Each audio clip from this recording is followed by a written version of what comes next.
Few shops within Ikoku spare parts market were seen partially closed, with the owners hanging around to attend to customers, while also denying membership of IPOP. Explaining the reason for the sit-at-home order, one of the leaders of IPOB in the state, Daniel Duru, who spoke to our correspondent, said the order was a commitment for their struggle. Reacting to low compliance of the directive, Duru said only those with a little faith about the freedom of the IPOB will open their business today. Remembrance Day of our fallen heroes and our heroes who are still on the struggle. Every Biafrans who really know what they mean to him keep the day. But Sonu Ramos who doesn't know what the day means to him, we don't have self-centered and selfish ambitions. Imo State Governor Emeka Ihedioha has commenced the demolition of monuments built by the immediate past governor Rochas Okorocha as his first action as governor. This is coming barely 24 hours after Ihedioha was sworn in as the 6th executive governor of the state. The Akachi Tower, one of the many tourist attractions built by the former governor, which was being demolished at the time of this report, was built on a reclaimed dump site that was abandoned by previous administrations. The demolition exercise was supervised by soldiers who allegedly barred journalists from covering the exercise. The Akachi Monument was one of the structures commissioned by the Vice President Yemi Osinbajo barely 1 week ago. There are fears that the new governor will also demolish other monuments in Owerri, the state capital, especially the famous statues.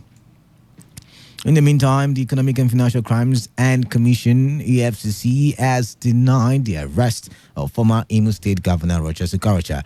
A popular national tabloid had broken the news of the arrest of Okorocha, his wife Nkechi, and 2 other members of his family. The report also claimed that the Easter Palms University, Boko, owned by Okorocha, was also sealed by the EFCC.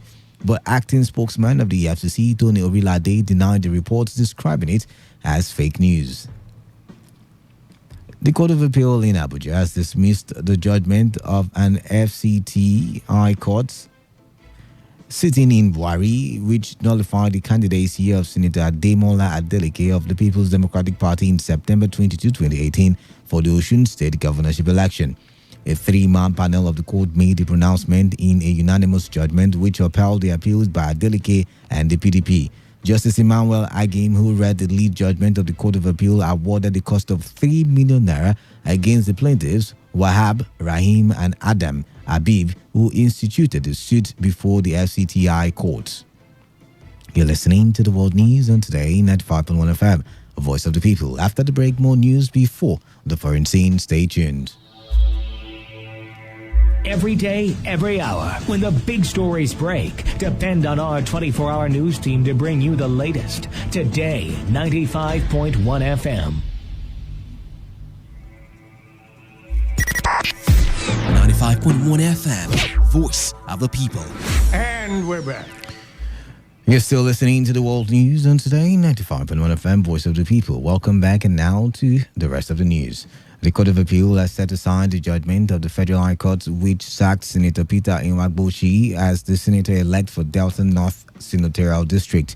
The ruling of the lower court was set aside in a lead judgment read by Justice M.B. Idris. Justice Idris held that after a forensic examination of the affidavits and exhibits filed, the court came to the conclusion that the cause of complaint was the primary election which held in Delta North Senatorial District. He added that at the time Ned Nwoko filed the suit challenging the primary, it was status barred and did not meet the required 14 days for which a pre-election matter can be filed, and the Federal High Court had no business entertaining the suits. On the foreign scene, South Africa's President Cyril Ramaphosa has announced a new cabinet in which, for the first time in the country's history, half of all ministers are women. He appointed veteran opposition politician Patricia De Lille, who had stood for the Good Party, as Minister of Infrastructure Development. The African National Congress Party won a general election on 8th May. Ramaphosa reduced the amount of ministers in what he called a bloated cabinet from 36 to 28 ministers. However, the opposition Economic Freedom Fighters Party said in a statement that the idea that he had reduced the size of the cabinet was the first sign of absolute dishonesty because, at the same time, he had increased the number of deputy ministers. A court in Ankara has sentenced 74 suspects to life imprisonment, including former helicopter pilots, over their alleged role in the failed 2016 coup by faction in the military. The court case was brought against 152 people allegedly involved in the coup attempt on the 9th of July 15, 2016. State news agency Anadolu reports that some of the pilots are accused of having carried out helicopter attacks on the presidential palace, the parliament, and the police headquarters in Ankara.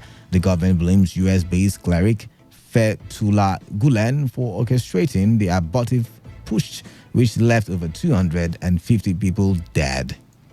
On entertainment, the Federal High Court in Lagos has granted bail in the sum of 2 million naira and 2 shorties to a musician, Aziz Fashola, also known as Naira Mali, who is facing cybercrime charges. The Economic and Financial Crimes Commission, EFCC, had on May 20 brought Mali before Justice Nicholas Oviebo on an 11-count charge bordering on conspiracy, possession of counterfeit credit cards, and fraud. He, however, pleaded not guilty to the charges. Nigeria have finished third in Group D after playing out to a 1-1 draw with group winners Ukraine in Bielsko-Biała, Poland. The Nigerian under-20 national team, the Flying Eagles, have thus qualified for the round of 16 as one of the 4 best teams of the group stages. Their opponent in the match, Ukraine, finished as Group D winners. And now, to end the news, there is a summary of the major stories. The Deputy Governor of Rivers State, Ibalibo Ami Banigo, has defended the setting up of the committee to investigate the finance of local government councils. The sit-at-home order by IPOB has recorded low compliance in Rivers State but turned bloody in Anambra State. The Economic Financial Crimes Commission, EFCC, has denied the arrest of former Imo State Governor Rochas Okorocha and members of his family. On the foreign scene, a court in Turkey has sentenced over 70 suspects involved in the 2016 failed coup to life imprisonment. That was the news, as edited by Victor Eziama. For comments and enquiries, please call 0815-341-8657 or 0814-434-3502 or send your emails to news@todayfmlive.com. You can also read our stories on www.todayfmlive.com. I am Kala Dakuru Batsubo. Thank you for listening. Good evening to you, and stay tuned to Today 95.1 FM. Today's news, today's entertainment, today's sports, today's issues. Today on Today 95.1 FM, Port Harcourt. Good to have you here. Representatives from Daily Income, Engineer Offer Monday. He's the MD CEO, Funny Vision Nigeria.